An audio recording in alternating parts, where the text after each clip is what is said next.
Hi, everyone, and welcome back to another episode of Round Robin. I am your host, Tracy Preston. Along with me is Christine Mulligan, Nina Mulligan, Regina Lindsay, Angela Sinclair, and of course, my husband, Todd Preston. Hey, everyone. Hi. Howdy. Hello. Hi. Hey, everybody. So, welcome back. On today's episode, we are going to be discussing the episode that we did on Aundrea Michelle Bowman in season 3. All right, so I'm going to give a quick little recap. So, Aundrea was born to a 16-year-old girl whose mother pushed her to give her baby the best chance at the best life by giving her baby up for adoption. So, that's what she did. And she was adopted, her little girl was adopted by Dennis and Brenda Bowman. Now, even though the mother had to give her daughter up for adoption, her daughter never, ever left her heart or her thoughts. And this Dennis, foster dad Dennis, he was a monster. He abducted and raped a 6-year-old girl, tried to get another girl off her bike by shooting a gun at her, and he would have raped and killed her if she was lucky. Someone came driving down the road. He picked her up. And then we've got, this murder that happened in 1980 in Virginia in Norfolk. That's a hard word for me. It's a really hard word for me. So anyway, I'm not going to go too much more into it. I want to open it up to everybody on the call and just start diving into this guy. And then I'm also going to dive into some more interesting things about Kathleen Doyle, the young woman that he murdered in Virginia. So this was actually a show that came to us because Nina and Christine had watched the what the heck is the name of this show on Netflix? Do you guys remember? Wasn't that like Into the Fire or something Yes, like that? Into the Fire. Yeah, it's amazing. So if anybody has the opportunity to watch it, please do. It is quite the story, and Aundrea's birth mother fought and fought and fought for years to find her daughter. It's just sad that the way she found her is not how a mother wants to find her daughter. So Christine and Nina, let's start with you guys. Tell me some of your thoughts when you first saw the show. I thought it was bananas. Bananas. I couldn't know. Seriously. I just felt like it was just the weirdest puzzle. And every time you thought you kind of knew what was going to happen, it changed, but you're always like, no, that dude there's something wrong with him. That's weird and creepy, Yeah. But you just couldn't put your finger on it till they kind of started connecting the dots, Mm-hmm. And I also thought it was horribly tragic that this is a thing, especially for all of the mothers out there that have given their children up for adoption. And then to hear a story like this, it's like the worst case scenario, I want to believe. Right? If you were to give your kids up for adoption, you're normally giving them to families who can't have children. People that you think are going to give them the best possible life. And then to find a story like this, where it was the exact opposite of all the hopes that this birth mother had. Mm-hmm. Do you know what I mean? And then also heart-wrenching to have an adoptive mother that never had any other children again. So the one child that she has, she gives up for adoption. It torments her whole life, but she believes she made the right option because she would have never been able to give that child a good life. To then find out that her child had a horrible life, was treated horribly, and, oh, by the way, molested by her adopted parent, and then ultimately beaten and killed by that parent, and then buried in their backyard by that parent, and then lied about that and actually defamed her name. Defamed the child's name, which the child was actually a pretty decent child for all that she had been through. And then this adoptive father goes and defames this child, runs her name through the mud, makes everyone believe that she ran away because she was spoiled rotten and no good. And all the while, this monster is out there abusing and murdering other children. And then the adoptive mother finds all of this out. So never had any children, only to find out that the child she thought she gave a better life to was, by the way, completely wrong. And by the way, you now have a child that you lost. So now, on top of all of that horrificness, she is now a mother that has lost her child before she's lost her own life, which, in my personal opinion, would be the death of me if any of my children were to die, period, let alone be murdered. My life would be over. And this woman goes through all of that in a very horrific way. It was heart-wrenching from that aspect. And on top of that, remember, we had the theory, too, that quite possibly her sister was really her child. Yeah. Yeah, that was because I still don't understand how that lady had a baby all of a sudden just out of the blue like that. I know. But then after that baby is born, all of a sudden this kid disappears. Yeah, granted, that's one of my cockamamie offshoots from what I think behind the scenes, reading between the lines and sprinkling with imaginary. But yeah, I still would like to know. I would like to see a DNA test on that second child, that daughter that they ended up having miraculously. Yeah, it's interesting, isn't it? But the one thing that, because I do disagree with you guys, initially I did, and I'm like, yeah, right, and we even talked about this in the show, that Aundrea didn't disappear until after, the baby was already in existence. So that's the only thing that makes me question that it could have been Brenda's child, because Aundrea never disappeared, right? She was there while her mom was pregnant, I'm assuming, right? Because the only time she disappeared was, months after that baby was born. It's not like she disappeared and then came back and then disappeared again, or if she did, well, we didn't know about it. That could very well be it too. Yeah, but if it was Daddy's baby, then it would behoove the entire family to put on a show. Mm-hmm. Because the mom was going to take the baby once it was born anyway. And we already had the aunt that was saying that, there was something kind of always off with the kid. Not because she was off, but that something was off in the home. That there was something going on there that made her a little weird. You know what I'm saying? And the aunt also mentioned that she didn't see her often at all. That they kept her from most of the family most of the time. Yeah. Well, who knows? You guys could end up being right. They just didn't talk about it. Didn't talk about that. Like, her friends didn't say anything about her being gone for a while. I don't know. It's just one of those things that's wonky. I'd like to see a birth certificate. Well, Yeah, but teenager, I would like to see a DNA test, not a birth certificate. Because the birth certificate, you can have a home birth and then show up at the hospital and say you just gave birth. They probably do nowadays, but back then they didn't check the mother. They would just check the baby, give the baby a clean bill of health, and you'd be on your way with a birth certificate. What's up, Ben? well, Aundrea, she had said something to the school staff that she was afraid to go home, and it was because Dennis was molesting her. So she had accused him of that. But if the baby is already born, wouldn't she have mentioned to the staff that that was a byproduct of being molested?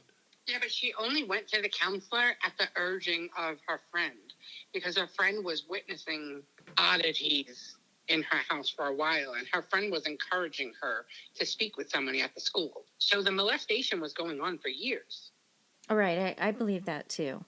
I'm sure he was, because he had clearly an affinity. I mean, what kind of a man scoops up a 6-year-old little girl, takes her, say, hey, I'm going to go show you a puppy. You want to go see some puppies? Takes her into the woods, blindfolds her, rapes her. And who knows, he might have killed her too. He got spooked, right? Because they were kind of near a park. And he heard something, so he hurried up and hopped off the little girl and ran away. It's damn awful that this little girl was raped. But he could have killed her had those people not been there. He was probably planning on doing that. Mm-hmm. And the same thing with the young girl, the teenager that was on her bike. He's pointing a gun at her, get off your goddamn bike and get in the woods. She wouldn't do it, so he fires. She still wouldn't do it. He fired again. And then luckily for her, someone came along. He's got to have a long laundry list of women he's killed and children. Right. And if it wasn't for Kathy, Andrea's mother, her persistence, this guy could still be free and doing this shit. Well, actually, that's where we're going to step back in time a little bit. We're going to talk about Kathleen Doyle. So now, Dennis was, right, he was in the Navy when he was younger. him and Brenda got married, I think, after he came home from boot camp or whatever, something like that, right? Am I remembering that right, guys? That he was in the Navy? Yep. Because I know he was in the reserves later in life, right? So he's gone off doing his 2 weekends a month or whatever it was, whatever the terms were. He's always done. He was in the reserves. I don't think he was ever a full serviceman. I don't think. Oh, okay. So he was just always in the reserves, right? So what really got him pinched, because the whole thing, like, granted, yes. What in the hell was Andrea's birth mother's name? I can't. Kathy. Thank you. Yep. Right. So Kathy had the, wherewithal. She was digging, trying to find her daughter, because she got the call. Remember, that's what sparked it all. She got a call from the adoption agency saying, hey, we think that your adopted daughter, we need your DNA. That's how all that got kicked off, right? And then she's like, oh my God, she gives it. And then it turns out that the girl that was murdered in Wisconsin was not her daughter. And then that was what kicked her into full force to finding her daughter. But back in 1980, when Dennis was away on his 2-week mandatory reserve, he was on a ship, and he said he was going a little nuts.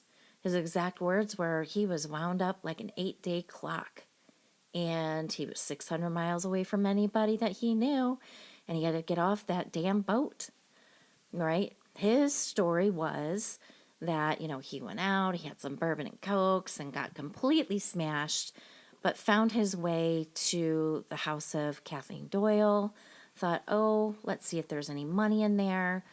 Now, when the investigators are going through Kathleen's house, there was no signs of forced entry. Door was unlocked. They couldn't figure out where this person came in from. Well, he came in through the window, right? So he's looking for things like money, so he says.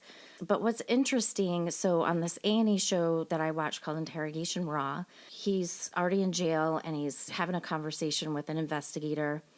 And, he's going on and on and on about how drunk he was. Oh, my God, he was so drunk. He didn't hurt this woman. He was looking for money. She was there. It was her fault that she got stabbed with like a little pen knife. And he's like, lady, I'm out of here. So really, when I was watching this show, what he had done was, it was very methodical. The detective asked him, well, can you draw me the inside of the house? This guy drew it out, and when you looked at the blueprints for Kathleen's home, it was on point. So if he was that drunk, how in the hell would he remember exactly what that looked like all these years later? Good right? point. All these years later. The other thing that I learned, which we didn't know about in the other show, was that when the friends came to Kathleen's house because they hadn't heard from her, her husband was a Navy pilot, so he'd been gone. They'd been married for 9 months, and 5 of those 9 months, her husband was gone. He was way over in the Pacific somewhere. So anyway, when the girls came looking for Kathleen, they found her horribly beaten. They called 911. They could hear the operator, but the operator couldn't hear them. So they had to go to the neighbor's house and make the 911 call. Well, when the police got there and they were, looking at everything, looking at the phone, Dennis had unscrewed the receiver. Remember the old phones where it had the handle and the two big, Oh, yeah. the earpiece and the receiver where you talk through? He took out the speaker for the receiver. So he was very methodical in what he was doing. Yep. And I was like, oh my God. So it was, they had finally gotten him, but that was 38, 39 years later. They had gotten this new Detective Smith, and, he was building up trust with Dennis, but, he got brought into it because he's now a cold case detective, and now we've got DNA. So when they did the DNA, there was semen that was recovered from Kathleen's bedspread. And so that's how they got the hit on Dennis Bowman. And the other thing that he went on about when he was drawing up the house, show me what it looked like, he drew 2 people. One person was Dennis, and then the other one was the monster. And then that's when he, started talking like a little baby boy, that he tries to keep the monster at bay, but when he comes out, he's supercharged. He could do anything. He feels powerful. So he's kind of trying to use it as the monster must have come out and I just don't remember. I black out when that happens. The other thing that was in the interview was that Dennis had 5 sisters.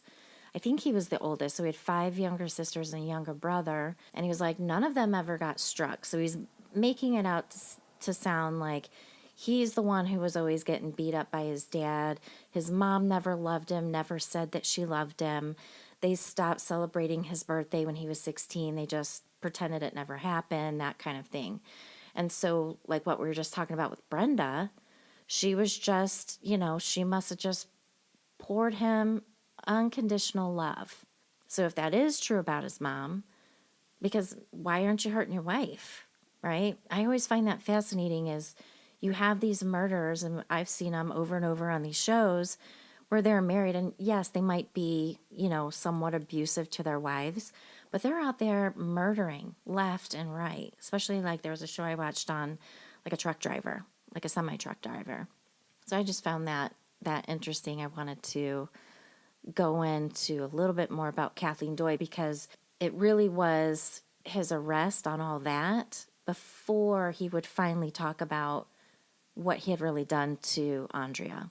Yeah, he denied Aundrea the whole way through until the last moment when they were threatening to press charges on his wife, really. Right.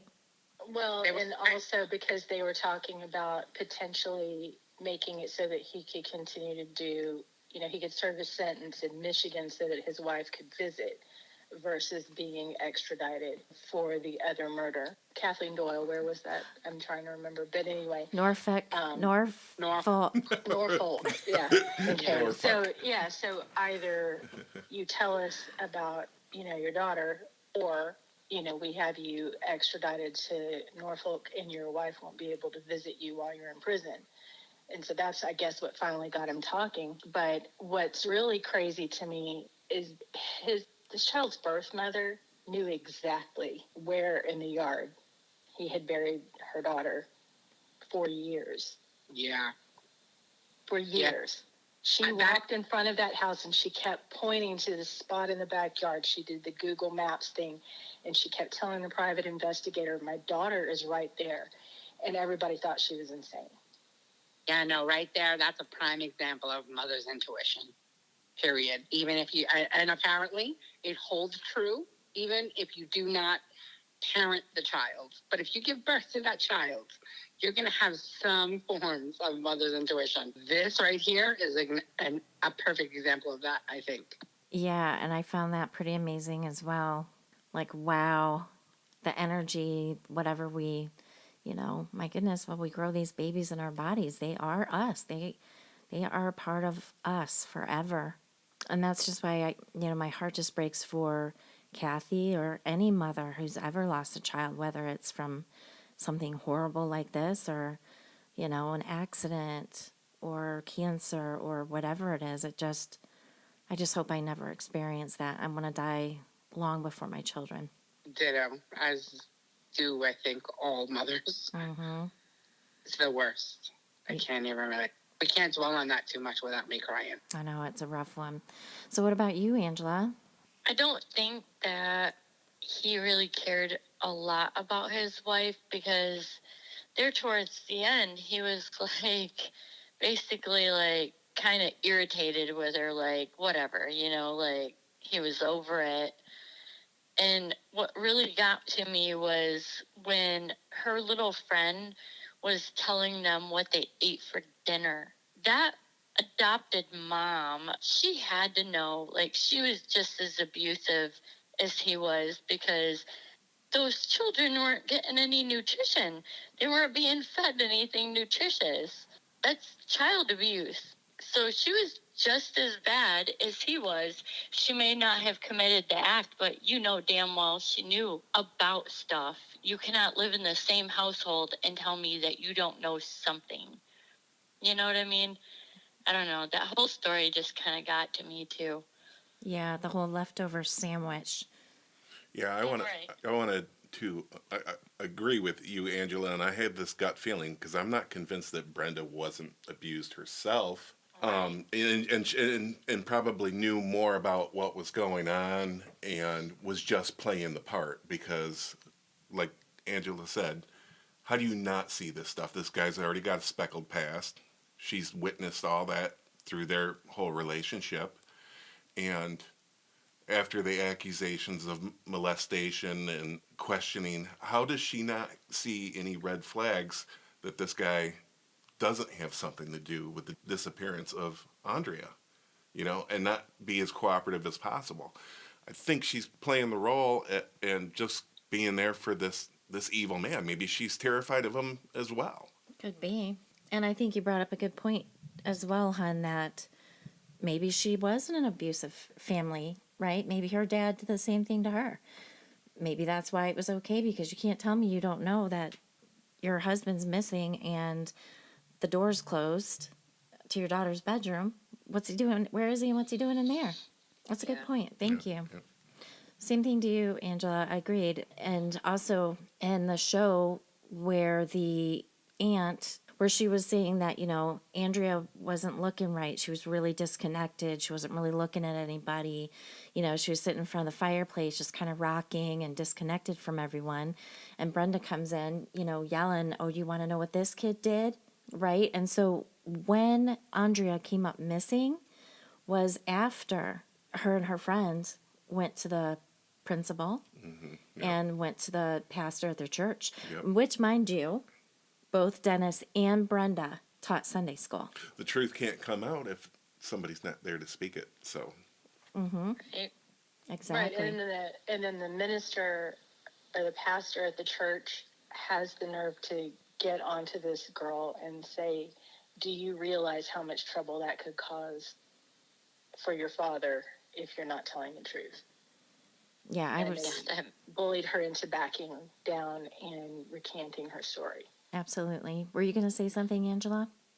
I was just going to say it makes me sick. There's a lot of that happens, unfortunately, and people turning a blind eye to that shit it really pisses me off.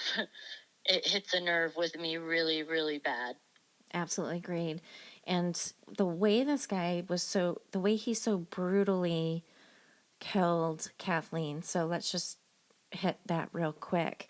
So he had beaten her so badly in the head and in the face that she had broken facial bones. There was now in the show that I watched tonight on A&E, it said there was a burn mark, but in the other show that we watched on Netflix, the detectives had said that they had found like a Lincoln log that was in Kathleen's garbage, and she had no children, but the end of that was burnt. On the A&E show, they said it kind of looked like a cigar burn, but it was the Lincoln log from the other show that we saw. So he burnt her with that, stabbed her numerous times, had her hands tied behind her back, raped her, and choked her to death with, well, I don't know what came first. Was it the choking that killed her? Was it the stabbing that killed her? I mean, she had several stabs. So it's pretty brutal. So I can only imagine the wrath that he turned onto Aundrea. He didn't push her down the stairs. We all know that. right. You know what I mean? That little girl died a horrible death, I'm sure, because now he's rageful. How dare you? How dare you not only go to school, and talk about me there, but then, they took her to go see the pastor, the minister, whoever he was, of their own church. This is all a lie to cover it all up, I guess. But I'm sure he just brutally, brutally tortured that little girl. And then the other thing that I'm thinking about it, like when he finally did tell Brenda, that, oh, it was an accident. I slapped her and she fell down the stairs and broke her neck and was immediately dead. I took her upstairs into the barn or top of the garage, whatever it was, and I wrapped her in a beautiful cloth and I put cinnamon and lavender in there, and I used a pink ribbon and all this kind of shit, which is totally fabricated. I don't understand it. So is he trying to make it sound just as nice as to how bad it really was? What he really did to her? And to think that he, had her buried in the yard where they first lived, then dug her up and moved her when they moved. Yeah. How did he get away with that? And how did Brenda not know about that? Right? Yeah. How do you not catch your husband moving a big, what was it, a barrel or something, a cardboard barrel that he had her in, some weird thing like that? How do you not see that? Didn't you wonder what that freshly dug up area was in the backyard? Yeah. You're going to do a little walkthrough before you move. What's this big hole? This is new. Yeah. The wife was definitely compliant and complicit throughout everything. Absolutely. But the crazy thing is again on the show that I watched on A&E tonight, when he calls Brenda, Dennis calls Brenda from prison, and he tells her the story. She's there. She's always been there. Like, she genuinely, to me, looked surprised. I mean, you guys saw they had that snippet in the other movie that we watched. Mm-hmm. I mean, didn't it seem to you like she really didn't know? Was he just such, oh, there we go, hold on. So when they were digging up Aundrea in the backyard, she was out there. And when she was walking back, because then they finally found something, she was like, well, at least he didn't lie to me this time. Exactly, right? Yep. Right? So she might have certainly spoken the truth, and he lied his way out of it, and she just chose to believe him. Probably knew it wasn't the truth, but whatever. He's my man. Sticking by him. In my personal opinion, I think Brenda is just as guilty as Dennis. Agreed. And, I mean, after all said and done, and they found Andrea's remains and she was cremated, Brenda has the nerve to give Kathy, her biological mother, only half of the ashes. Brenda failed. A home should be a safe place. You failed at your fucking job, and you let this man do these horrible things. She's just as guilty. Mm-hmm. Yeah, giving her half the ashes, I don't understand that. That's disrespectful, too. Yeah. She's got no business keeping any of those remains. I agree. I mean, somewhere in there, she's twisted and loves her daughter, I guess. Exactly, because she's twisted enough to think that being the adopted mother gave her the right to those ashes instead of acknowledging the fact that she was a horrible mother and deserves no right to those ashes. Well, she even said in that documentary, she threw her away, and I'm trying to give her half of her remains, and she acts like I'm the bad guy. So this woman is clearly delusional, and you have to know that she not only knew that abuse was going on, but in most cases probably witnessed it. And it's going to be one of those situations where, yeah, he probably did abuse her, and it was like, oh, thank God it's not me, maybe. I don't know what it is. You have to be aware of that. I mean, they said, the friend said when she was at the table and the dentist leaned across the table and punched her in the face for talking about the leftover sandwich, her adoptive mother was sitting there. So she saw it. She knew what was going on. This was not any kind of surprise. Now, as far as his murdering her, she may or may not have, actually known what happened. It sounded like the night that this happened, she had gone to work, or he had taken her to work and come back with the baby. So, she wasn't home. And the daughter had, I guess, threatened to run away or whatever. So maybe it made sense to her that, yeah, he was beating hell out of her. She probably just ran away. And then for him to take their income tax return money and made it look like she took the money. I mean, that part I can say, yeah, she may have believed that their adopted child just stole their income tax return money and ran away. But the rest of that stuff, bullshit, she knew. She was there. I she actually either was present or she participated. I think she actually was. I don't know. She strikes me as the kind of person that wanted to get a baby because it would be cute for her to be a mom for a little bit, and it would get her the attention of the husband because the husband wanted a baby because he wanted to groom him. And I think that she would have handed her over to him regardless, because that would have been pleasing him, and it was all about him loving her. So I think she was not only complicit, but I think she definitely had a hand in the grooming aspect of it all. And I think that's all the more reason why I believe maybe that the sister is really her daughter. Because the thing is that back then, nobody believed kids anyway. And so the whole them getting threatened by police wouldn't have really been a thing. And if she was going to run away, I think that he would have let her. You know what I'm saying? Because he already had good standing. The reason why he never really abuses his wife is because he needs her for the facade, which he had already built, which is why everybody in the community always kind of got a weird feeling. But he was also kind of the guy that always did everything. You know, he always was at church and blah, blah, blah. Always on the surface, right? And the only way that that could really be debunked would be if she said, well, I can prove that you've been molesting me because I'll have them meet my sister that also happened to be my child. Well, then you'd have to get rid of her, you know? Mm-hmm. You would have to get rid of her at that point. Because I think he would have been the kind of person to be like, okay, run away. I don't fucking care. You know, you're out of my hair. No big deal. Nobody's going to believe you anyway because you're already a troublemaker at school. I've already painted you out to be a troublemaker. So I don't see what the point in killing her was other than to conceal more information. Agreed. Yeah. Right. And he was just hot damn mad, right? You're causing me trouble. And also, good point. Oh, yeah. I'm sorry, go ahead. And the fact that he is a known murderer of other people.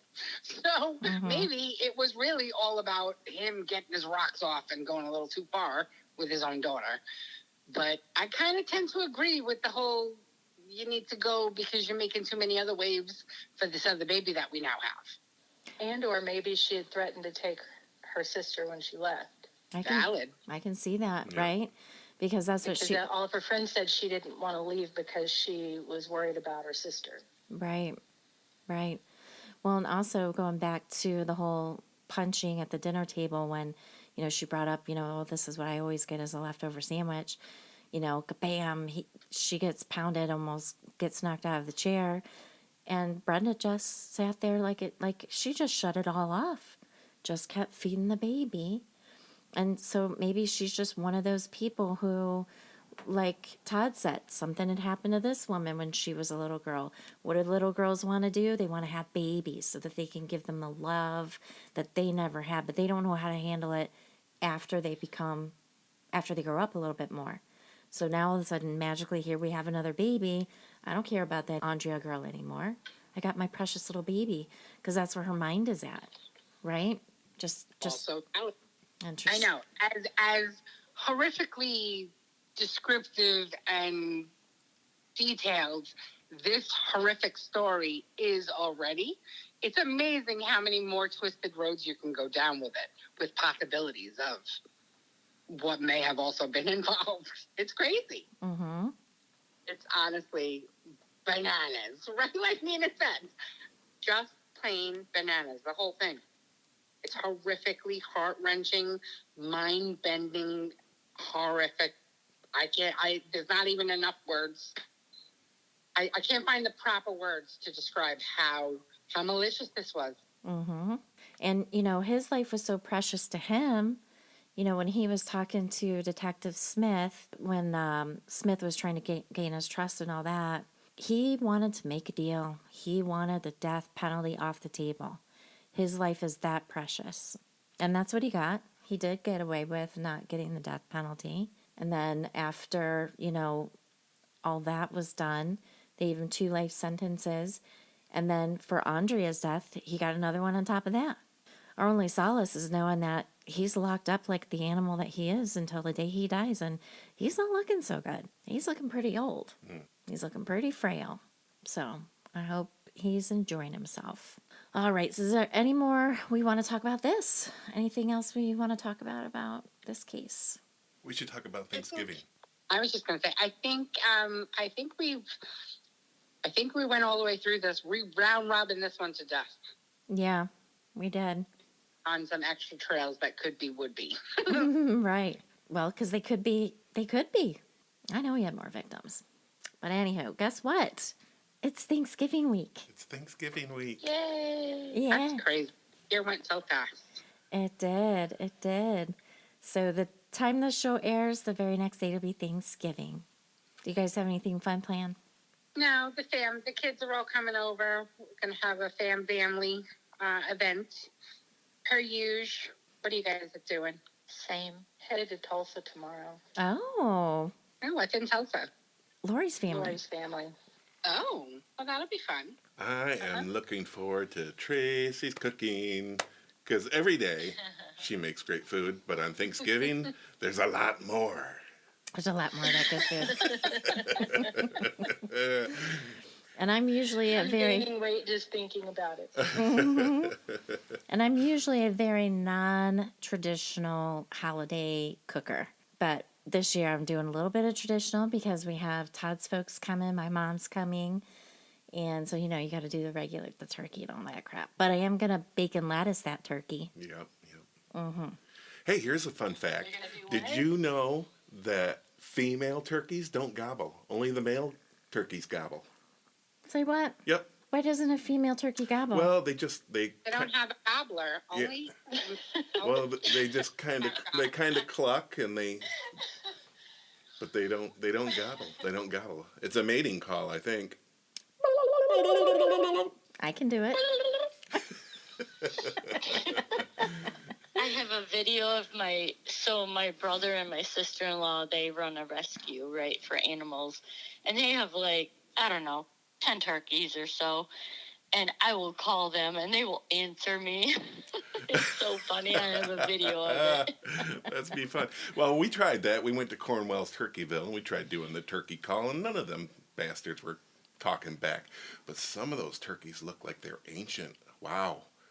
Yeah, what's the life Really? expectancy of a turkey? Like if someone doesn't whack them down for Thanksgiving. Like really, do you I know? don't know.